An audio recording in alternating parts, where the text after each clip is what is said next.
Tired of ads barging into your favorite news podcasts? Good news.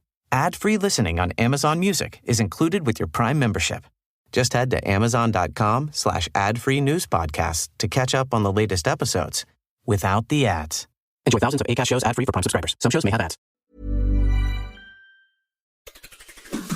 On today's Smart 7, Rishi does his own report card, Idris wants a word on knife crime, and lots more. It's Tuesday 9th of January, it's National Apricot Day, and happy birthday Imelda Staunton. The Smart 7. It's news, but not the news.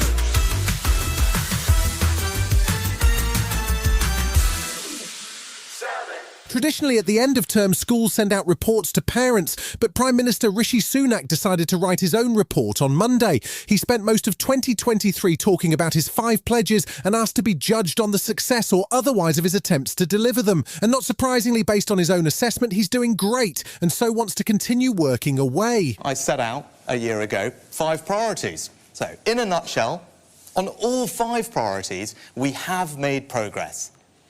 But I know there is more to do in the years ahead. With a general election looming, it sounds like Rishi has switched strategy from being the change candidate to the consistency candidate. But one way or another, Labour leader Sir Keir Starmer didn't seem too impressed. He's also been taking a look at the things on Rishi's to-do list for 2024, and he's giving poor marks to the planned new offshore petroleum licensing bill. This bill that the government is passing or trying to pass is a waste of time. It isn't going to make any difference, zero impact on energy bills. What you've got is a government that's wasting its time trying to pass legislation to create a dividing line with the Labour Party rather than to solve the problem.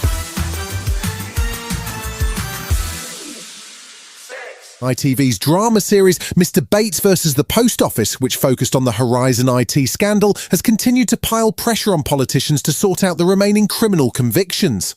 The matter was addressed by Trade and Business Minister Kevin Hollinrake on Monday night as he announced that the government has now devised options to deal with outstanding cases, but that before they could announce the plan, they would need to consult with the senior judiciary.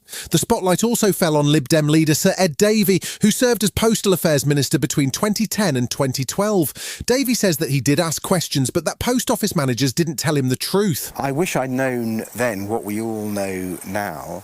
The post office was lying on an industrial scale to me and other ministers. And my heart goes out to all those people. We need to make sure their convictions are overturned, and we need to make sure they are fairly compensated and quickly. Tory MP David Davis thinks it could be relatively simple to overturn the cases, as the central argument that only the postmasters could access the system turned out to be false. All of the cases depend on one single lie. I see no real reason, no logical reason why you can't have a mass case, a mass appeal on that single basis.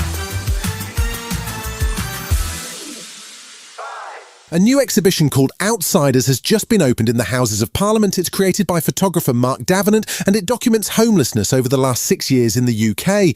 It comes as the charity Shelter estimates that there are over 300,000 homeless people on the streets of Britain, an increase of 14% on last year. Greater Manchester Mayor Andy Burnham is one of those looking to tackle the crisis, and he says the response has been too slow. He's just launched a consultation on a good landlord's charter that will set out the requirements expected to help improve housing standards. I think we need to see 2024 as a year of real change. The Charter, it should be based on the principle that people's homes should not damage their physical or their psychological health. And that is a very important principle on which this new Charter will be based. Idris Elba was in Parliament Square on Monday, standing amidst piles of neatly folded clothes. They belong to victims of knife crime, and the actor and musician was calling for a new campaign to tackle youth violence and knife crime. The campaign is called Don't Stop Your Future, and he's written to the Prime Minister and the Home Secretary asking for urgent action, including to close a loophole which has delayed the banning of the sale of machetes and so-called zombie knives, which are modelled on those found in video games. The legislation has been announced, but it's been taking 5 months to actually get through. And that's a problem because, the supply chain of it's still putting them in. Someone's still making the money. There's a van somewhere about to deliver it to someone. And we have to tack it like it's an emergency because it really is. Still to come on the Smart 7, Succession stars celebrate and FA Cup 4th round draw takes place. Right after this. Tired of ads interrupting your favorite show? Good news. Ad-free listening on Amazon Music is included with your Prime membership. Download the Amazon Music app or visit amazon.com/ad-free sports. That's amazon.com/ad-free sports to catch up on the latest episodes without the ads. Enjoy thousands of Acast shows ad-free for Prime members. Some shows may have ads. Welcome back.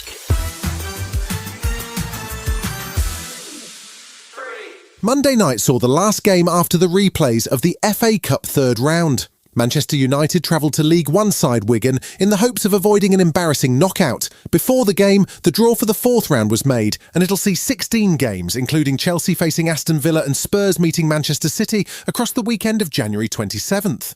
Man United came away 2-0 winners and manager Erik ten Hag was pleased with the result, but more worried about the Premier League game against Tottenham on Sunday. I think that is too far. You have to go from game to game, especially in the cup. So we take that.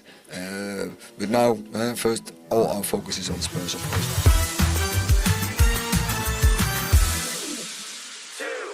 Sunday night saw the Golden Globes hit Hollywood with big wins for Barbie and Oppenheimer.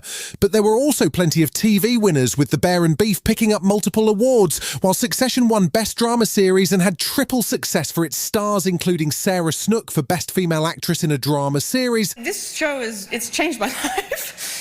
And everybody in it was amazing. This was a team effort. It was always a team, and that was what made the show amazing, I think, to be a part of. Matthew McFadden got a Best Supporting Actor for playing what he called the human grease stain that is Tom Wamsgans, while Kieran Culkin was delighted to beat fellow stars Brian Cox and Jeremy Strong, along with Last of Us nominee Pedro Pascal. Thanks to Succession, I've been in here a couple times. It's nice, but I sort of accepted I was never going to be on the stage, so this is a nice moment. Suck it, Pedro. Sorry. Mine.